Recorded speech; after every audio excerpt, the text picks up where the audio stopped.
中俄联合军演与中国统一大业无关，但却触动了台独分子的敏感神经。观众朋友，大家好，我是付强少。在俄乌冲突持续的背景下，中国与俄罗斯今年继续按照计划进行海上联合军演，显得非常敏感。中国当然有理由继续在东亚地区与俄军举行相关的联合演训活动，因为这完全符合国际法，而且这项活动已经持续进行了10年。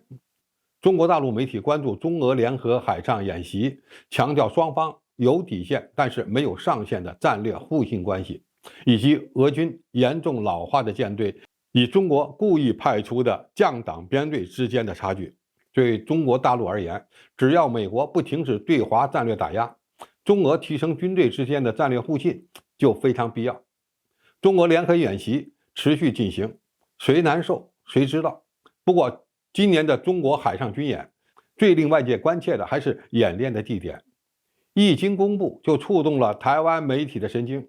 台视新闻、自由时报和联合报等媒体纷纷点出，此次海上军演的范围离台湾最近之处只有300多公里，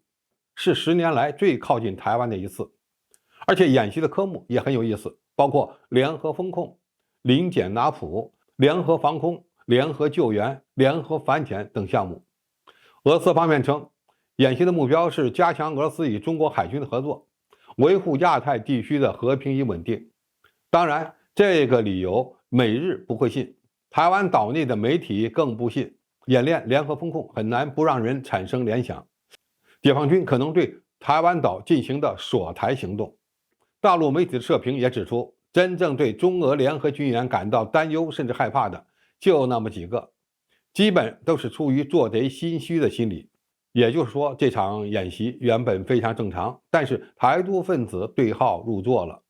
那吓死他们也是活该。而美国、日本不断派出军机对这场演习进行侦察活动，充分证明解放军和俄军的联合演习又做对了。现在的问题是，中俄联合军演与中国未来解决台湾问题真有什么联系吗？可能还真的没有。首先，俄罗斯既没有实力，也没有意愿在军事行动层面帮中国完成统一。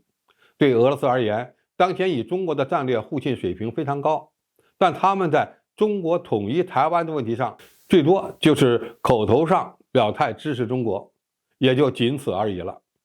中俄不是军事联盟关系，俄罗斯海空军实力不够，没有意愿也没有能力参与一场与自己没有直接关系的军事冲突。这就像中国不会在俄乌冲突问题上支持俄罗斯一样，这并不影响中俄之间的友谊。其次，俄罗斯在中国统一过程中也可以发挥一定的作用，主要是战略牵制，这对于威慑美国，让其不敢直接下场干预台海战事，可能会产生一定的影响。虽然俄罗斯不大可能直接帮助中国完成统一，但是俄罗斯军队只要进行必要的战略牵制，对美日武力干涉台海的意图产生一定的影响就够了。不要忘了，俄日之间还存在着领土争端呢。而且俄罗斯作为一个核大国，只要一直与美国保持敌对状态，并且在欧洲方向采取军事压力，美军下场干涉台海的意愿也会受到一定的制约。当然，中国也绝不会把统一的大业寄望于外部力量的支援上。世界大国之间的关系非常复杂，全球真心希望中国统一的国家虽然有，但是多半不包括那些不想看到中国过于强大的邻国。所以当中国大陆被迫采取军事行动完成统一之时，像俄罗斯这样的国家能在口头上表达支持就已经很不错了。某些友好国家保持中立不表态也属正常，关键还是解放军要有足够的实力，面对最困难的局面，甚至美军下场的情况，能在较短的时间内完成军事行动，凭实力碾压台独分裂分子及其帮凶，才是完成统一大业的关键。